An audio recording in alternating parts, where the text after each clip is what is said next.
Well, I teach a class in OLPD called Gender, Education, and International Development. And one of the assignments that I use in the class is called, well, I'm calling it right now a digital media essay.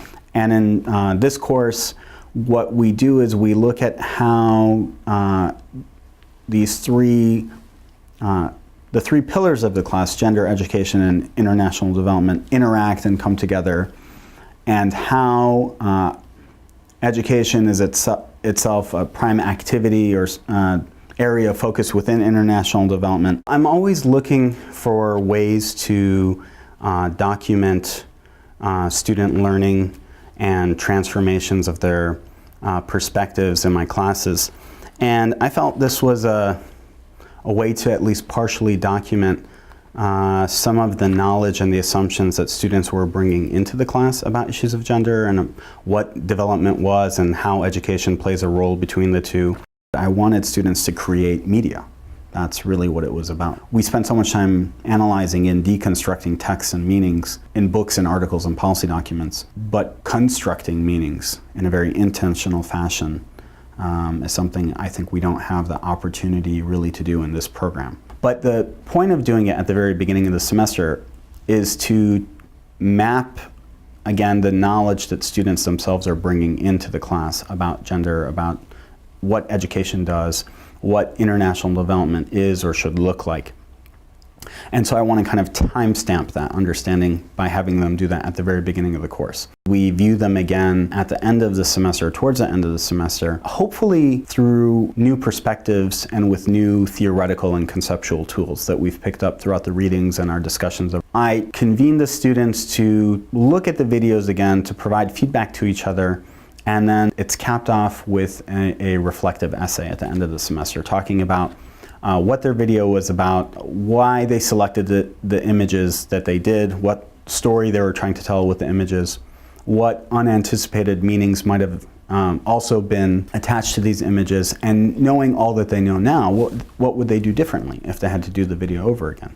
This year, we added an annotation exercise which created an additional space for discussion and deliberation and kind of an opportunity to have them talk about their own process and also to provide feedback to other students.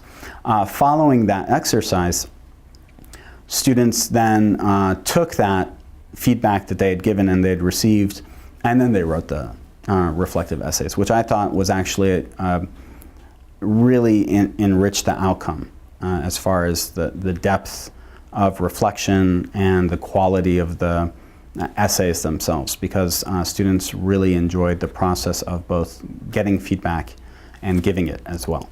As far as why I think this approach is effective or worth playing with and experimenting with in the classroom, it's an opportunity for students to realize how the visual also confers meaning. And it's also, I think, important to try to do more than just paper writing in classes.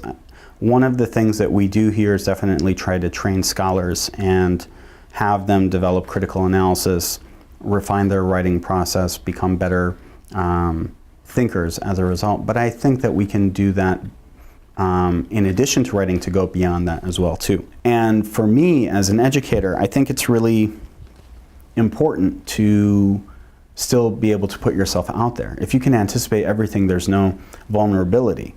If you know, it's harder to show where you've come from and how your views or understandings have been transformed along the way, and that's really what we're trying to do here. At least that's what I'm trying to do in my classes.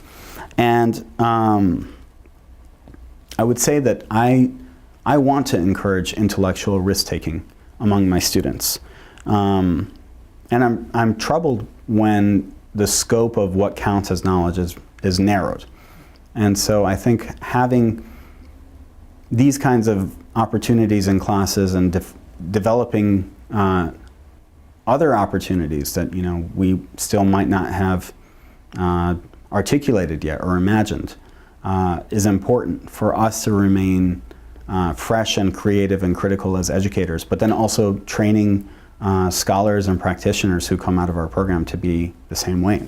I think there's something worthwhile to feeling unsettled or feeling uncomfortable in a class. I think that's what you can call an education. You know, when we're put outside of our comfort zones and we're asked to think differently or to approach what we know in a different way, or to push away all that we're comfortable and familiar with, that's a skill, and that's something that requires training and practice and a level of